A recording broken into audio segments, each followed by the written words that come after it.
Assalamualaikum warahmatullahi wabarakatuh. Kembali lagi bersama saya Safruddin Atyubi di channel Mas Fudin. Kisah kali ini saya ingin membawakan kisah nyata saksi lah, yaitu Mas Edi di Wonosobo. Sebelum masuk ke dalam ceritanya teman-teman, jangan lupa untuk like, komen, share, dan subscribe agar channel ini terus berkembang dan menyuguhkan cerita-cerita yang menarik untuk didengar. Oke teman-teman, ceritanya seperti ini. Pada tahun 2021,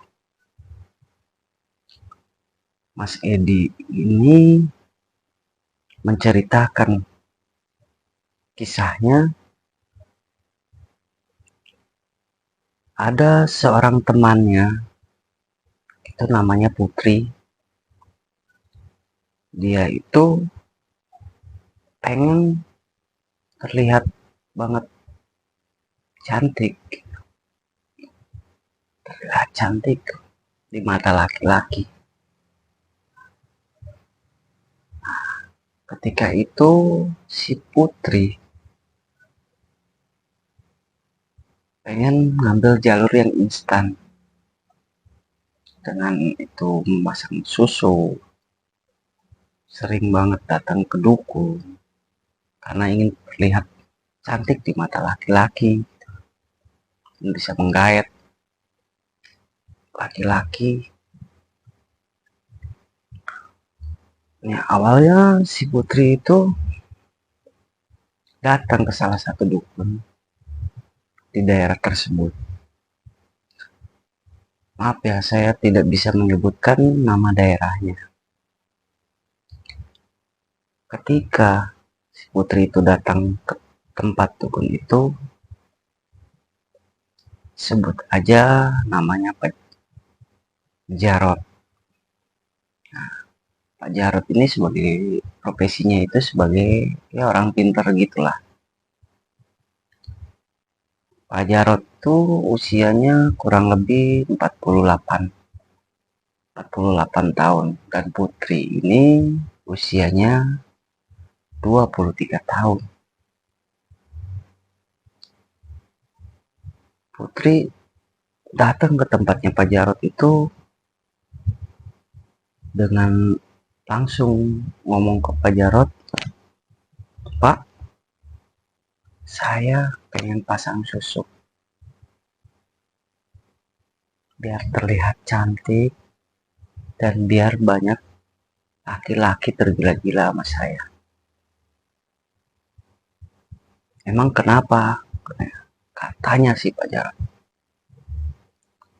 Akhirnya si Putri itu menceritakan bahwa dia itu banyak banget diejek sama laki-laki, banyak banget sering disakit hati, dibohongin. Akhirnya si Putri itu geram. Nah, pas di situ, oke, kata Pak Jarot, mau pasang di mana? Nah, si Putri ini nunjuk, "Saya mau pasang tusuk di dagu saya, biar ucapan saya itu sekali ucap laki-laki pada tunduk ke saya." "Itu maharnya berapa, Pak?"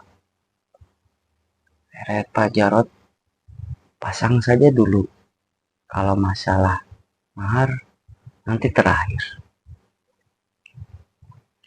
Dan persyaratannya kamu harus ikutin." Akhirnya Putri tanpa pikir panjang gitu kan, langsung aja mengiyakan. "Oke Pak, ya udah, kamu masuk kamar." Akhirnya si Putri masuk kamar. Nggak lama si Pak Jarot pun masuk ke kamar. Pas di situ di kamar itu Pak Jarod mengambil sebuah seperti jarum gitu ya, seperti jarum kecil, ya mungkin sekitar segini lah. Pas di situ Pak Jarod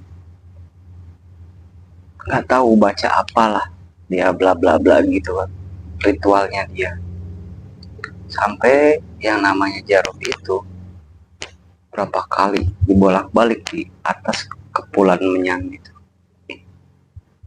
Setelah semuanya udah, Pak Jarod bilang, kamu tutup mata, saya mau siap pasangkan. Akhirnya si putri itu tutup mata. Pas tutup mata, akhirnya Pak Jarod nusukkan jarum itu pas di sini. Sembari mulutnya kumat kamit gitu, pelan-pelan jarum itu masuk, masuk, masuk, dan melebur di dalam.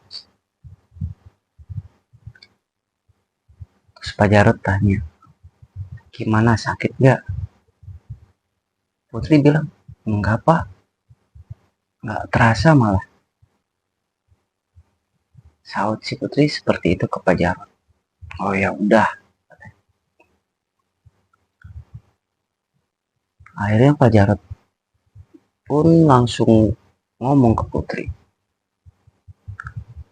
untuk sebuah syaratnya, malam ini kamu mandi.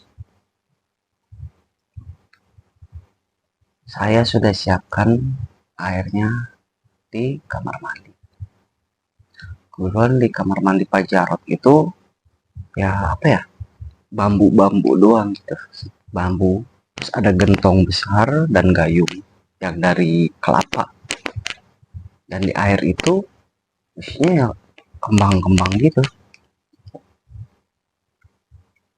Akhirnya si putri ngikutin lah apa perintah dari Pak Jarod ini. Setelah putri masuk ke kamar mandi, buka pakaian, terus dia mandi, hampir kurang lebih 25 menit lah putri mandi. Akhirnya Pak Jarod dari luar itu berbicara, sudah cukup. Setelah sudah cukup, putri pun memakai lagi pakaian. Akhirnya duduklah di tempat yang tadi awal si putri dan Pak Jarod itu ngobrol. Syarat pertama sudah kamu jalani, dan syarat keduanya kamu sekarang ke kamar lagi. Setelah ini syarat apa lagi Pak? Tanya si putri. Biar susuk yang Bapak tadi masukkan itu biar sempurna. Karena putri itu ya nggak jelek-jelek banget sih, ya manis aja gitu. Dengan bodinya juga kan lumayan bagus. Pas di situ si putri masuk, terus Pak Jarod pun nggak lama masuk. Si putri suruh memejamkan mata sembari berbaring. Terus Pak Jarod itu membaca lagi mantranya, bla bla bla gitulah. Nggak tahu bacaan yang dibaca itu apa. Setelah itu putri merasa kayak ngantuk dan akhirnya tertidur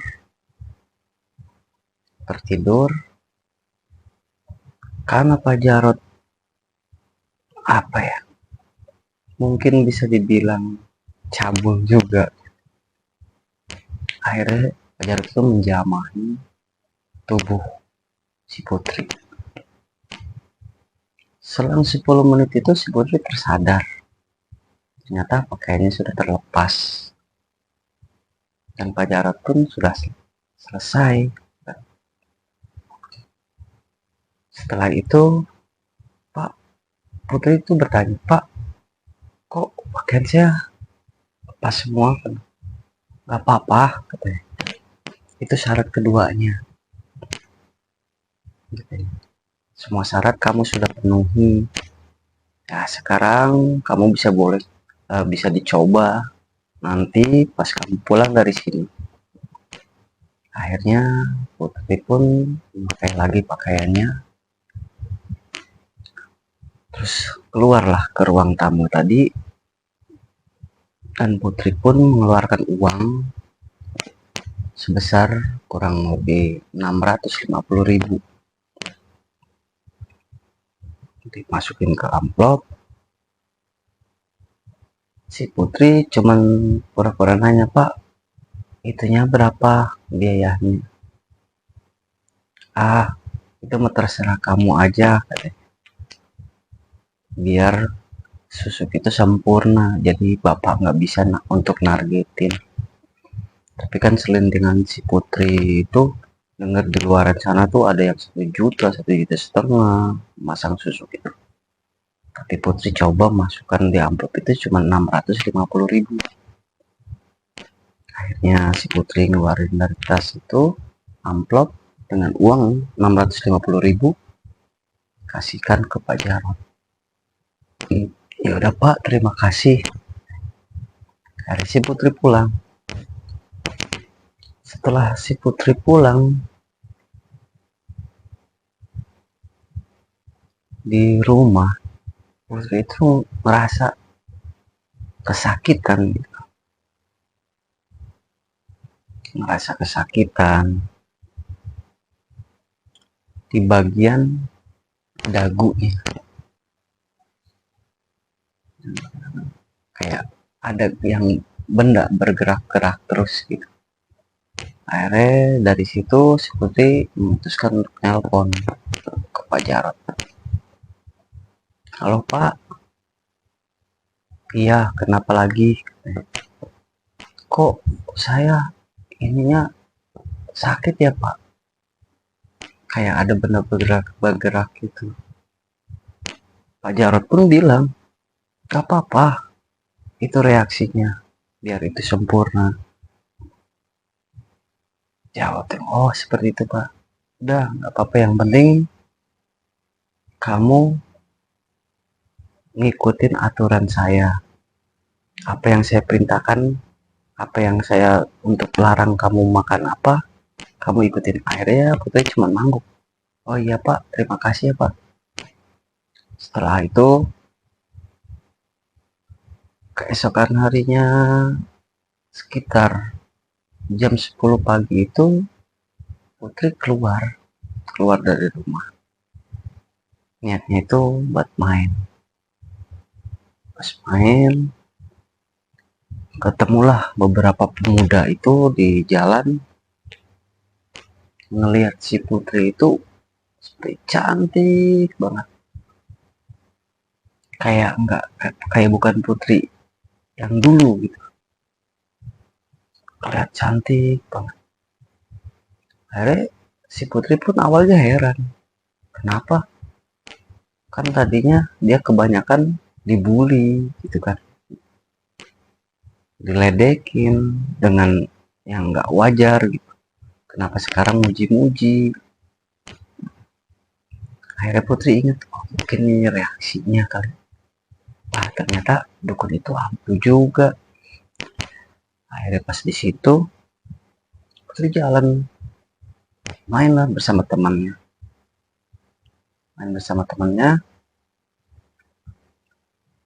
banyak dari kalangan laki-laki itu melihat si Putri itu lain daripada yang lain, cantik banget. Bahkan sampai Putri cuman bilang, "Nih aku mau beli ini." Itu yang namanya laki-laki berebut untuk beli itu, terus ngasihin ke Putri. Padahal Putri itu kan ngetes gitu kan. Nah, disitulah akhirnya Putri ngerasa dia udah bisa ngendaliin laki-laki, ngeliat dia banyak tergila-gila. Otak jahat si Putri ini tiba-tiba idenya keluar gitu. karena lah, mungkin dulunya dia sakit hati, dia datengin salah satu laki-laki yang pernah ngehinanya mentah-mentah.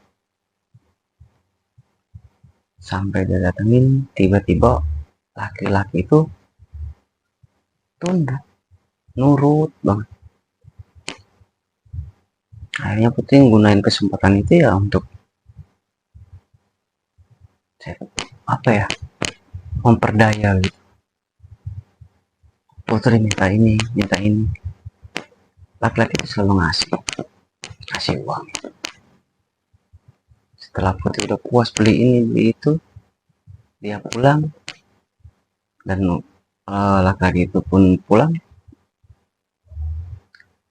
Ya udah, dia ngerasa senang si Putri itu. Akhirnya karena sifat dia kurang puas, datang lagi lah ke dukun itu, ke Pak Jarot. Akhirnya ketok pintu rumah Pak Jarot. Tok, Pak, ya masuk. Pak Jarot dari dalam. Pas Putri buka pintu masuk situ, kamu gimana, katanya. Ada Putri duduk. Iya Pak, di luaran sana laki-laki pada nurut semua ke saya. Makasih ya Pak. Wah, baguslah kalau gitu. Tapi kamu harus pakai satu lagi biar seimbang. Jadi apa yang kamu inginkan itu semua bisa terpenuhi. Akhirnya, ya udah Pak, boleh. Kapan Pak? Ya udah sekarang aja, katanya. Mumpung Bapak juga belum ada pasien, paling nanti bentar lagi, kurang lebih sejam baru ada pasien lagi di sini. Makanya ya udah kamu aja dulu. Ada Putri pungkas. Ritualnya biasa ya, katanya. Akhirnya ya Putri ngelakuin kayak seperti biasa waktu awal gitu kan. Masuk kamar, terus mandi kembang lagi, dan akhirnya di kedua kalinya itu Putri nggak ngerasa ngantuk. Putri jelas-jelas ngeliat yang namanya Pak Jarod itu buka baju, buka celana. Tapi Putri cuma pasrah aja, pasrah. Akhirnya si Putri itu digauli lah sama Pak Jarod. Udah selesai sempurna, Putri pun pulang. Ketika pulang, Putri setiap harinya, setiap dia kemana, ya setiap pulang ya bawa makanan, bawa uang dari laki-laki. Bahkan banyak memanfaatin laki-laki itu cuma hanya ngambilin uangnya aja. Ya bisa beli perhiasan, beli tas bagus, baju bagus kan. Nah, pasti itu selang nggak berapa lama gitu kan, si Putri ini suka banget dengan suami temannya yang dulu pernah dia incar. Ternyata laki itu milih temannya gitu. Bukan. Akhirnya ngedeketin lah ke situ, ke suaminya si Neneng, namanya Neneng, dan suaminya itu namanya Robi. Deketin si Robi. Robi pun dengan mudahnya tunduk kepada si.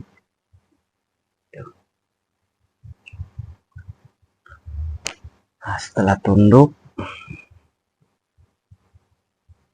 Putri pun memanfaatkan apa yang dia punya. Sampai setiap hari itu si Neneng sama si Robi itu setiap harinya hanya cekcok, berantem, bertengkar lah. Sering nggak pulang si Robi. Akhirnya si Neneng ini penasaran semenjak ketemu sama si Putri ini, kenapa suaminya berubah.